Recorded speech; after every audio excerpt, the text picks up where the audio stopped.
Hey, William, there is a some code over here in Bitbucket that will let you track the percentage scrolled. Really there it is. Great question. I love great questions like this. Thoughts on how long or how big your homepage should be? No, and this is one of I don't know, kind of the premises that I think I need to start really making sure that people understand. I need to get over being in front of a camera. You got to take yourself out of it. And William's doing a great job here of asking other people.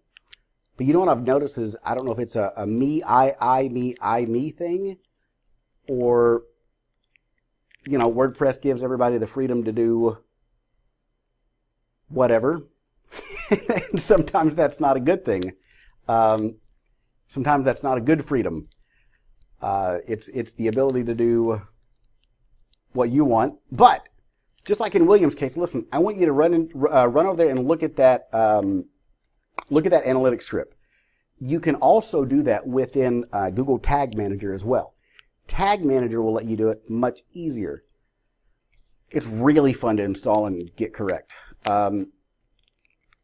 Again, ask a pro, or you can fiddle around with it for about 2 weeks like I did a couple of years ago. And I realized my time is more valuable than that, so hire somebody and do it. But Tag Manager will also do that. But listen, just like William's asking, it's all about the customer. If you've got like short attention span of a goldfish customers, maybe you want a short homepage. If you've got, this unwavering belief that you've got to have some gigantic rev slider going, then rock on, go for it, and people are going to scroll maybe after the page loads a week and a half later. But the main thing is to get in there and look at the analytics. If you're using Hotjar or something like that, it will tell you automatically. Crazy Egg does that. And of course, Google Tag Manager can do that as well. But just like William's doing, it's about asking someone outside of yourself. The customer is the one paying you. The customer is the one paying me. So it's all about getting outside of what do I think, and just like he's doing very well, and being able to say, well, what does the customer think? Let's see, kind of off the cuff here, I really do enjoy writing out a script, but without this little snippet right here, it's kind of hard to tell. But if you go over here and you look at the page flow, you can start to see where people drop off. And that really, it may or may not have anything to do with the how big or how long the home page is. But if you see a stark drop off here from different areas within your site, that's how you can start to figure out, okay, why are people dropping off on this? Google and the SEO and the guru said, make a 5,000 page, 5,000 word homepage with 18 rev sliders with a YouTube video in them. So maybe that's not what the customer wants, though. It may be what you want. And this is something somebody told me a long time ago, about 12 years ago, and it's stuck with me ever since.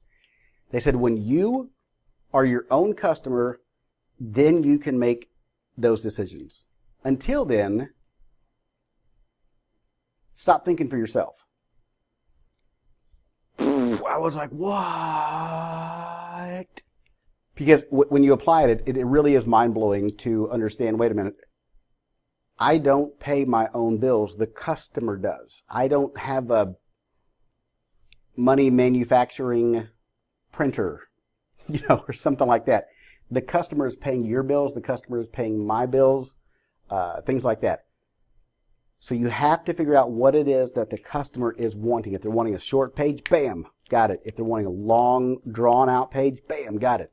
But you've got to get in there and see what they want first. And you can do that. You can get a bit of insight there if you install this snippet right here. But more importantly, you can kind of get a better view of it from within analytics. But then, just like he said,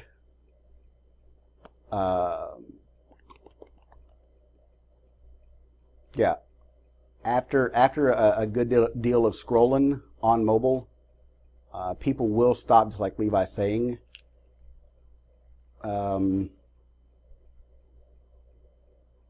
Introductory paragraph with 4 to 8 categories, products, reviews. I think that's the only thing missing there. God, William, I want to reach out and just pinch your little cheeks. Reviews. I think that's the only thing missing.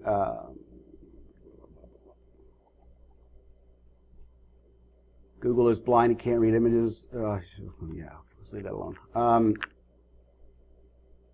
Yeah, so William, that's the best thing to go for. If you go for, something like, Walmart.com, bam, that's redunculous. It's going to get you to scroll. However, that's the home page. If you go in here and, oh, did somebody mention that, I think?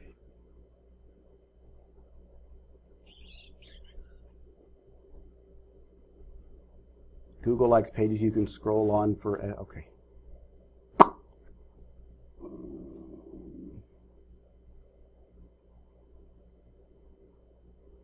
Here we go. This is the one that made me say, okay, wait, I'm going to stop and actually address this. Most people enter Thomas's site from searches and get to product pages and category pages. Thank you, Thomas! The home page, okay, don't forget, you can go back over here to the, and if you set up reports and all that stuff, whose is this? Oh, they haven't done. You can go in here and say, okay, wait, what is the most common landing page? Okay, so for these folks, it is, sometimes it's the home page, okay? But look at this. You've got 30,000, God, what did I put this on? Last 30 days, okay. You've got product category and product. Or somebody's has bookmarked their My Account page. So product category and product account for 50, 60, around slightly over 60% of course, unless somebody refers them, but